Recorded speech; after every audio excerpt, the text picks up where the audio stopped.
Hi there, it's me, Frankie. I wanted to briefly talk to you guys about rib and hip springs. So, your hip and rib springs change if you change the corset waist size you are looking to wear.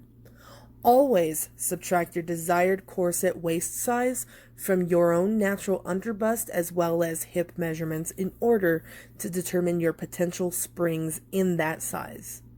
If you have a certain waist size in mind and are looking for that size only, then measure your underbust and hips, take each one of those measurements and subtract the ideal corset waist size from each one of those measurements in order to determine your rib and hip springs.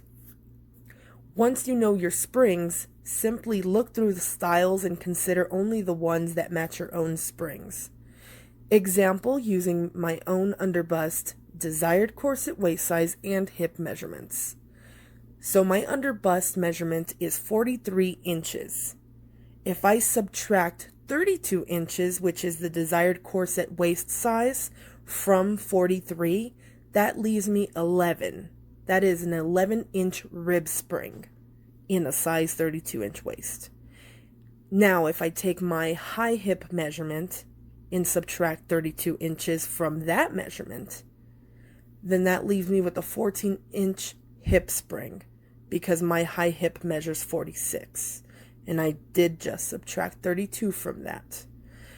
Keep in mind you are indeed able to lace with an A or V-shaped gap for any tweaks with the fit of a corset in the event that the corset is perhaps smaller by 2 or so inches in either the rib or hip area. So that's pretty much the simplest way that I can explain how to determine your hip and rib springs. Thanks for listening.